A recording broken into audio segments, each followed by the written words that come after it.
अस्सलाम वालेकुम दोस्तों। आप सभी को पता है कुछ दिनों में ही बकरीद आने वाली है। बकरीद के मौके पर मुसलमान जानवरों की कुर्बानी देने वाले हैं, लेकिन कुछ ना समझ लोग इसको लेके सवाल खड़े करते हैं।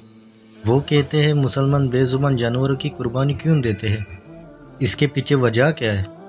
आज की इस वीडियो में हम बकरीद को लेकर पूरी मालूमात देने वाले हैं और आपको बताने वाले हैं कि मुसलमान बकरीद क्यों मनाते हैं और इस दिन जानवरों की कुर्बानी क्यों दी जाती है। दोस्तों, जैसा कि आप सभी को मालूम है, कोई भी फेस्टिवल मनाने के पीछे कोई ना कोई वजह या कहानी ज़रूर होती है। उसी तरह कुर्बानी देने और बकरीद मनाने के पीछे इस्लामिक वाक़या है। अल्लाह ताला अपने महबूब बंदों से, नबी से और पैगम्बरों से बहुत मोहब्बत किया करते हैं और उनका इम्तिहान भी लिया करते हैं। इसी तरह एक बार हज़रत इब्राहीम अलैहिस्सलाम का इम्तिहान भी लिया गया। हज़ारों साल पहले का वाक़या है।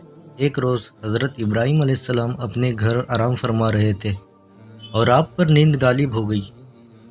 तभी आप अलैहिस्सलाम ने ख्वाब में देखा कि अल्लाह ताला आपसे फरमा रहा है, ए इब्राहीम, आप अपनी सबसे प्यारी और अजीज़ चीज़ को मेरी राह में कुर्बान करो। आपको मैं एक बात बता दूँ, नबियों और पैगम्बरों का ख्वाब कभी भी झूठा नहीं हो सकता।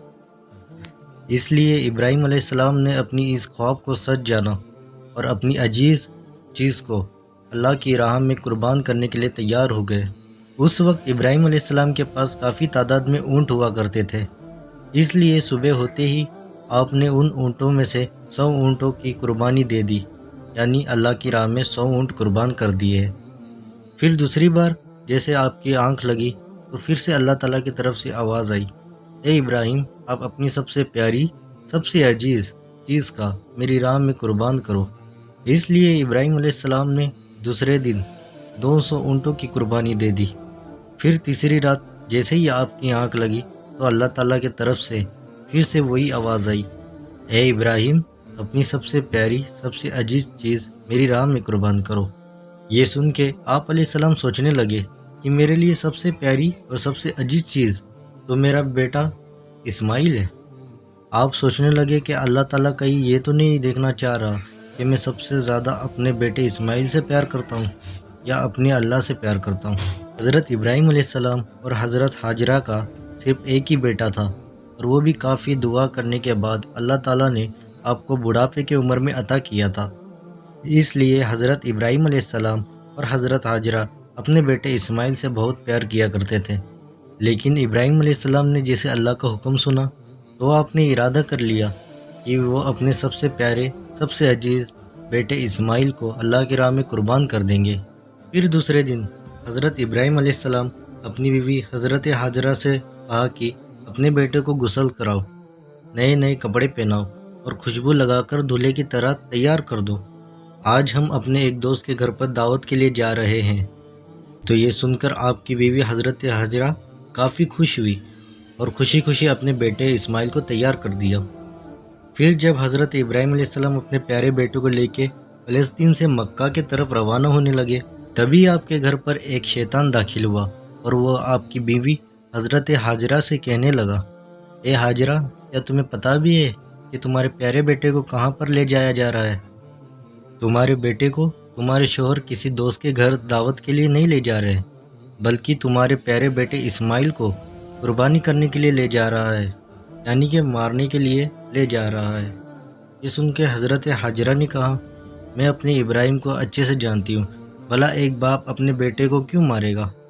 तो ये सुन के शैतान ने कहा, तुम्हारे शौहर इब्राहिम ने एक ख्वाब देखा जिसमें अल्लाह तुम्हारे प्यारे बेटे इस्माइल की कुर्बानी मांगी है, इसलिए इब्राहिम इसको कुर्बानी करने के लिए ले जा रहा है।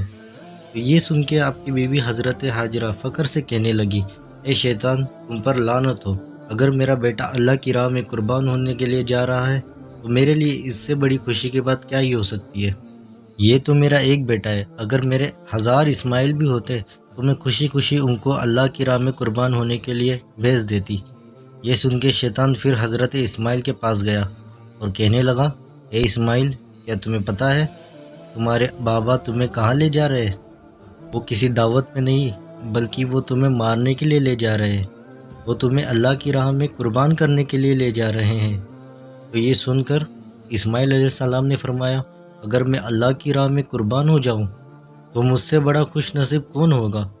یہ سن کر شیطان بہت مایوس ہوا، اس لیے پھر وہ ابراہیم علیہ السلام کے پاس پہنچا اور کہنے لگا، اے ابراہیم، اپنے پیارے بیٹے کو قربان کرنے کیوں لے جا رہے ہو؟ تمہیں پتہ بھی ہے کہ تمہاری قربانی اللہ کے بارگاہ میں قبول ہوگی بھی یا نہیں؟ اور دوسری بات، جب تم اپنے اس بیٹے کو قربان کرو گے تو بڑھاپے میں تمہاری خدمت کون کرے گا؟ بڑھاپے میں تمہاری دیکھ بھال کون کرے گا؟ یہ سن کر پھر ابراہیم علیہ السلام نے کچھ پتھر اٹھائے اور شیطان کو لعنتی کہہ کر مارنے لگے۔ یہ دیکھ کر شیطان وہاں سے بھاگنے لگا۔ دوستو، کہا جاتا ہے تبھی سے مکہ میں حج کے دوران شیطان کو پتھر مارنا شروع ہوا۔ اسی وجہ سے حج کے دوران شیطان کو پتھر مارا جاتا ہے۔ پھر ابراہیم علیہ السلام نے اپنے بیٹے کو لے کر وہاں سے آگے بڑھنے لگے۔